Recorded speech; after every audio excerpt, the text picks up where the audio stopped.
Should you include prices and packaging on your website? That's a great question. Get it wrong and it could result in lost work.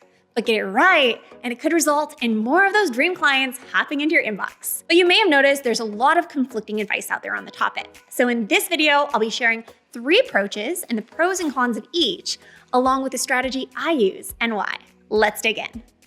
So let's explore our options. We essentially have 3. The first being full pricing. The main benefit of full pricing, which is essentially putting your full packages and pricing right on the website, is it saves time.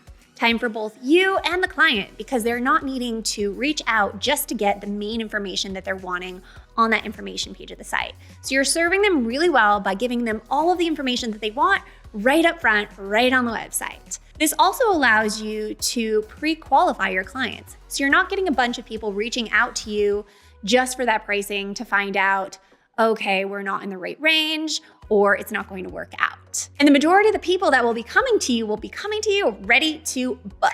But there are some drawbacks to this approach. The number one being that it stops the flow of the client journey. If you watched the previous video in this series on photography websites, we talked about the flow through a photography website and that at the end of each page, a gap is created where a new question leads to the next page with the goal of them eventually hitting that contact page and reaching out. And with doing that, we have a full flow of that client journey where we're then able to control the experience with them reaching out to us, control the follow-up process, and all of the control is in our hands versus the client's hands. What happens when they have that full package and pricing right on the site is oftentimes people are in kind of collection mode where they'll be collecting all the packages and pricing, maybe collecting from different photographers that they want to compare with, and they might not reach out to you until they're ready with a decision. Where this is a bad thing is while they might not be reaching out with you, they may be reaching out with other photographers who don't take this approach to listing all of their packages on their website. This gives those other photographers a chance to build a one-on-one connection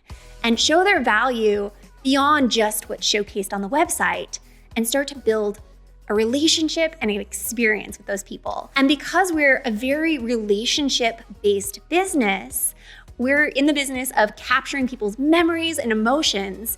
It's a very emotional decision.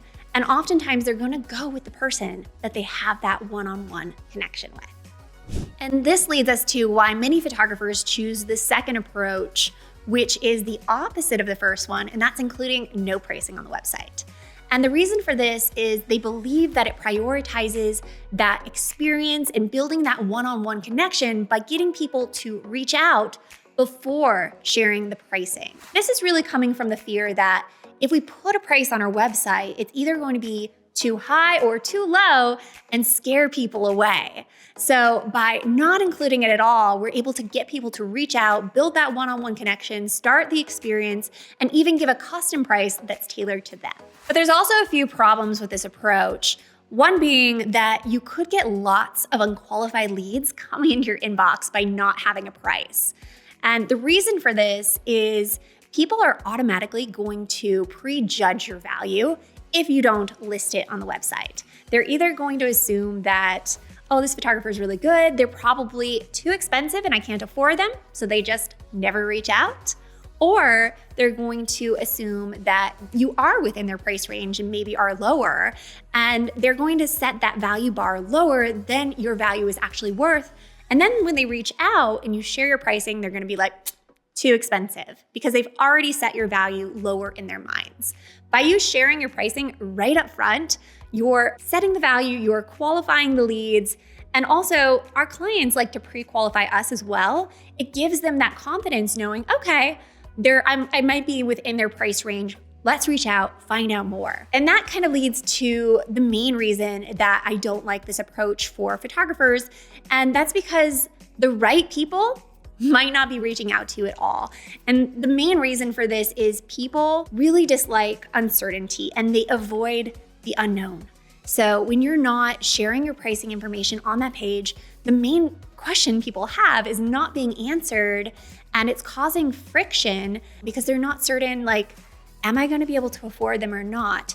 And when things are uncomfortable conversations around price, people just tend to put off those conversations. So they might be like, you know what, I'll reach out a little bit later, I'll find out more later. And then they move on to other photographers who make the process easy, fun, and frictionless. And guess who they're gonna end up booking? And the third and final approach, and my personal favorite, is sharing a price point. And there's actually 3 different ways to go about doing this, which we'll cover in a second. But some of the main benefits of sharing a price point is it includes those main benefits of sharing the full pricing and sharing no pricing without the drawbacks of either. Because we're able to give clients the information they want so that they can pre-qualify, and also we can pre-qualify them so we're not getting a lot of those wrong leads hitting our inbox. And also they feel confident reaching out knowing that they can afford us without giving them too much information where they're not reaching out at all. And there's 3 different ways of doing this, all of them good, just really depending on your business model and what you believe that your potential clients will respond best to. And they are average price, starting price, and a price range. So let's dig into each of these just a little bit. The first is average price, and you're gonna set your average price based on what your average client spends or what you would like them to spend. So this will typically be your middle or upper middle package, or what you typically recommend to potential clients to get the most from their experience with you. Some of the ways that you might approach saying this on your website are: average package is this, the average client spends this, my most popular package is this, or most of my clients invest this. And the reason this particular strategy is great is it's very transparent and it gives potential clients a really good idea of what they can expect to spend, so that from there, after they reach out, it's all about that connection. And the second strategy is sharing a starting price.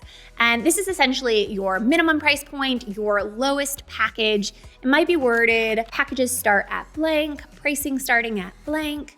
And this is actually my personal favorite of all the strategies because I love the psychology behind it. By doing a low starting price point, and granted, the price point should be one that you're happy with. It shouldn't be so low that you wouldn't be happy booking it. So it shouldn't be a super low price point. It should be your minimum price that you are happy booking. But by sharing that, you're getting buy-in from potential clients at a friendlier rate. So even if that starting price is, say, a little bit outside of what they had budgeted, they're looking at that price and saying, well, I really love this photographer's work. Let's reach out. I think we can swing this starting price. So it's getting that little micro yes, it's getting that buy-in so that they then go on to that next step and reach out while still pre-qualifying them. So you're not getting a bunch of really low leads. And then from there, you're able to build that one-on-one relationship, that connection, and also showcase the value of your other packages. Now, when you do this strategy right, majority of clients will not book that starting package. 80 to 90% should actually be booking a higher package. And there's a lot that goes into pricing psychology and strategy. And maybe in a future video, I'll break down how I structure packages and some of the strategy behind that. If you're interested, drop a comment below and I'll think about doing that as a future video. But that's one of the great reasons why I love using a starting price, especially as wedding photographers. And then the final variation and strategy is to share a price range.